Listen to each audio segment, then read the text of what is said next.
to you. Happy birthday to you.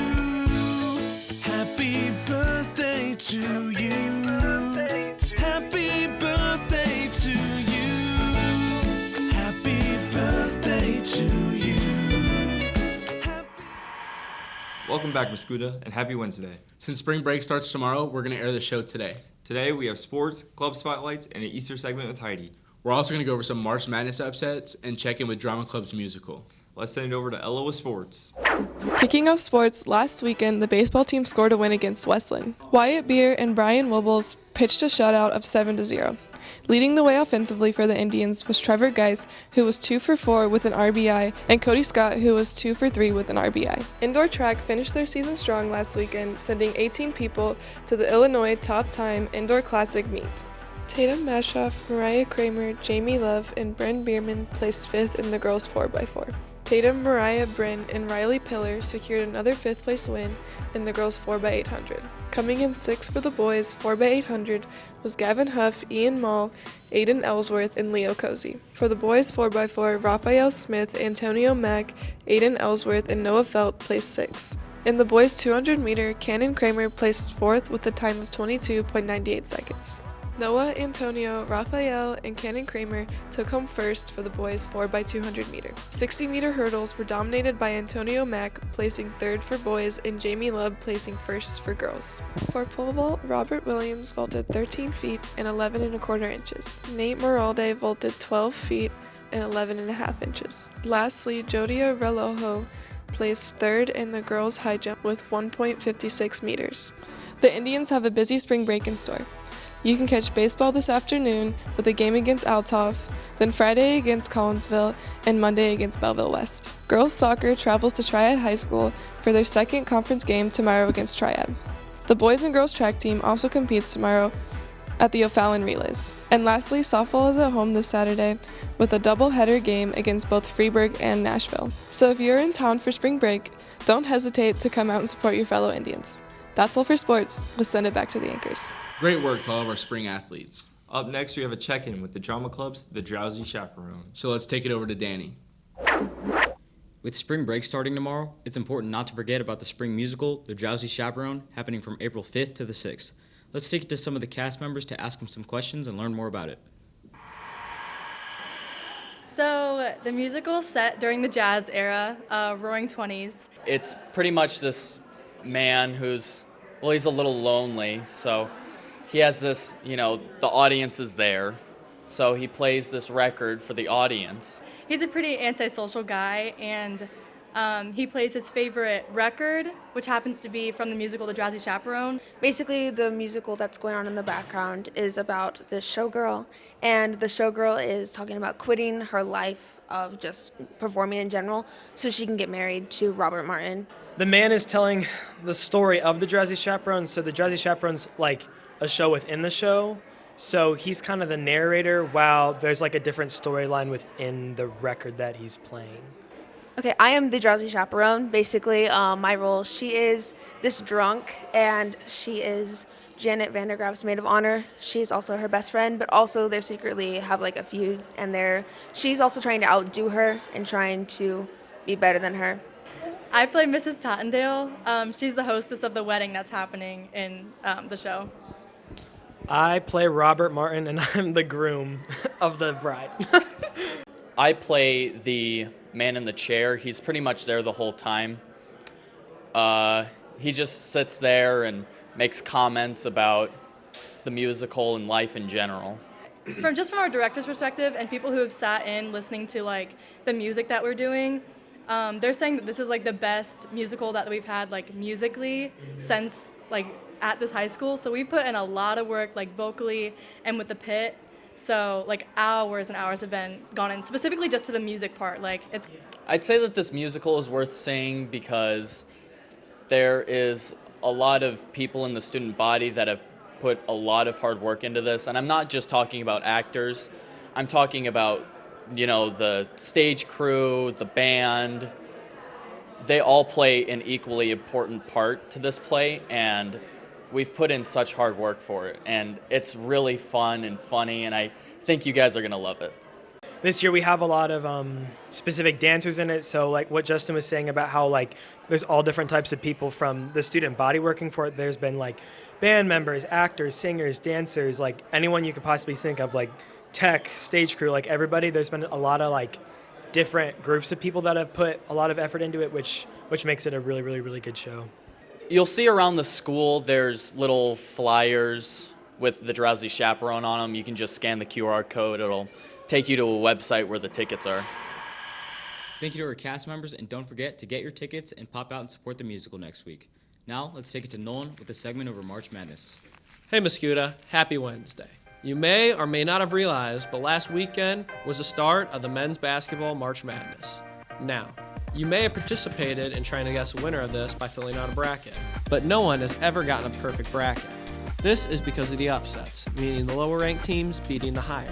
It makes it impossible to guess. Anyone can beat anyone. This tournament is one of the most looked forward to and beloved sporting events of the year. So without further ado, let's get into the top 5 upsets of round 1 and 2 of this March Madness tournament. Coming in 5th, we have the number 11 seed NC State beating the number 6 seed Texas Tech.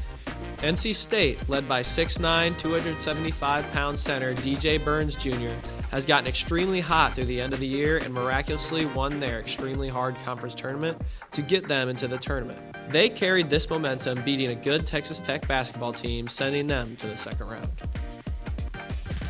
Coming in at 4th, we have the number 12 seed Grand Canyon University over the number 5 seed St. Mary's. GCU was notable coming into the tournament as they destroyed everyone in their conference, which is extremely impressive, even though they are coming from the Western Athletic Conference, one of the weaker conferences.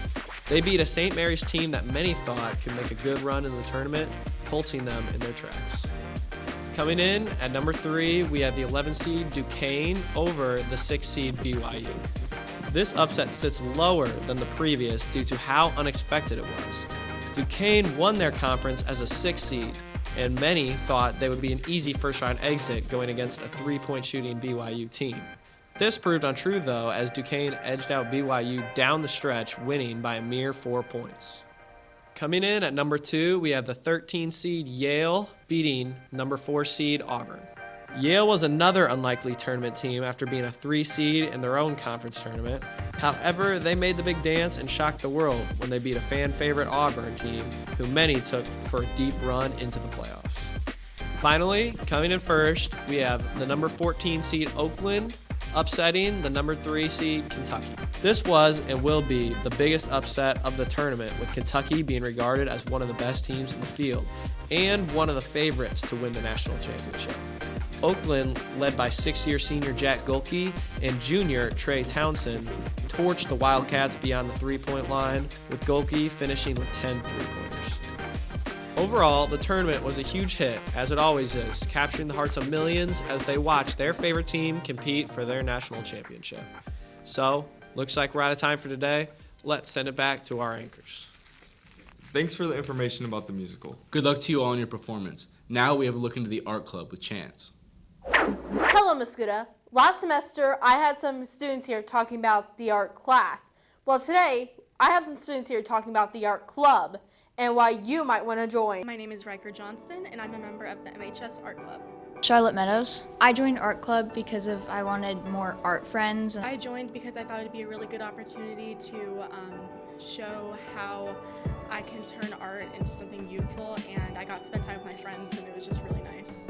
In art club, there's sometimes we go on field trips, or there's sometimes even like we get to go paint murals at Betty Ann's, for example, and make like some posters and such. The best part of my experience would probably be meeting new people that I've for some reason never seen around school, and like just connecting with them and learning about different art techniques from them.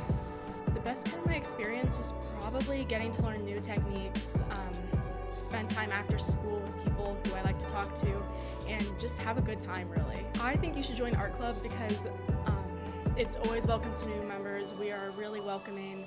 It's fun, even if you think you're not good at art. Art is subjective. That is something that it's a very personal expression, and I think you would really If you're interested in joining the art club, be sure to enter the code that you see on screen. Well, that's the time I got for this subject. Let's take it back to our other anchor. Thank you, Chance, for the insight into the art club. And last but not least, we have Heidi with some Easter games. Hey Mascoutah, Easter break starts tomorrow, and I'm so excited to have some of our students take on the Chubby Bunny Challenge. Now let's go over the game. The Chubby Bunny Challenge is where you take a peep and put it in your mouth, and then you say Chubby Bunny. And as the rounds go on, you keep adding a peep into your mouth, and the person who can say Chubby Bunny the clearest at the latest round wins all the peeps. Now let's get to it. My name is Lila Panus and I am a junior. Jana Wood, and I'm a senior. Daniel Cunningham, and I'm a senior. My strategy is just to put them all over my mouth and yeah. So you just gotta pack it and put it in your lip. You know how a squirrel holds its nuts in its mouth? Pause. Acorns. That's gonna be me with this marshmallow.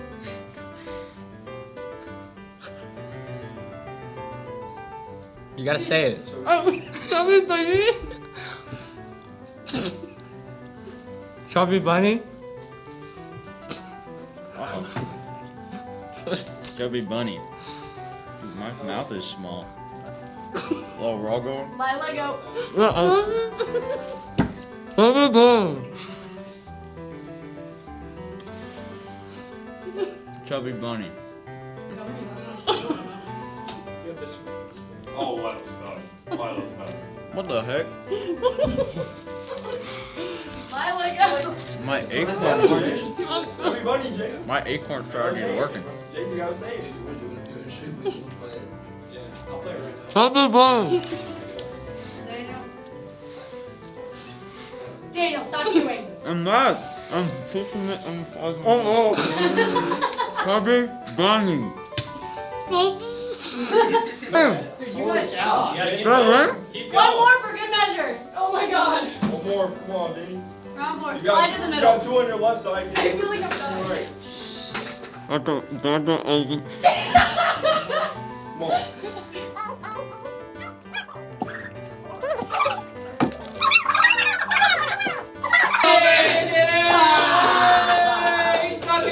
Hold on, say it. You have to say it.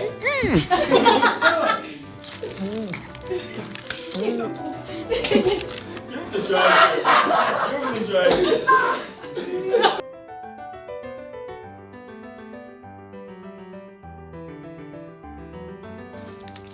How you doing, everybody? Mr. Montgomery here. Miss Johnson. And Miss Hazard. All right, my strategy to win is a secret. I can show you better than I can tell you. That's nice. I'm definitely gonna use the cheeks. Gotta use the cheeks. I'm gonna smush them up as much as I can before putting them in my mouth to see if I can fit more that way.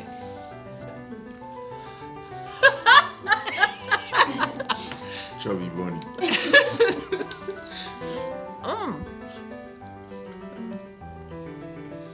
Chubby Bunny.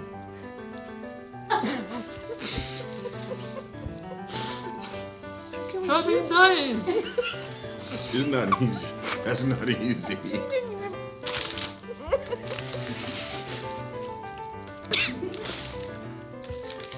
Chubby Bunny.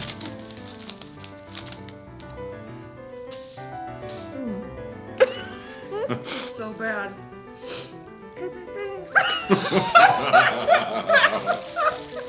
Miss Johnson's out. Miss Johnson's out.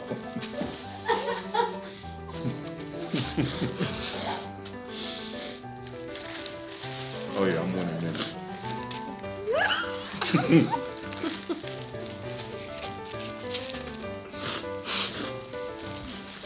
Chubby Bunny.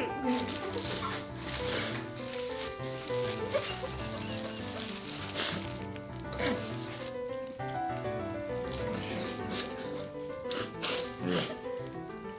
Chubby Bunny. Too easy. I can't do another one. There's no way. I was out last time anyway. I couldn't do it. Am I Miss going? Hazard. Yeah. They're just dissolving. I said two. There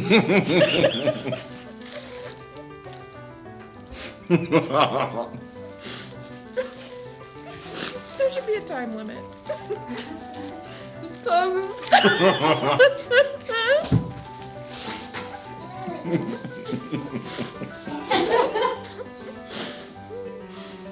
Mr. Montgomery wins. I can show you better than I can tell you. Thanks to all the students who participated in my Chubby Bunny Challenge. Happy Easter, have a wonderful spring break, and I'll see you guys next Friday. Well, that's all from us this week. As always, remember to stay safe. Stay classy in school.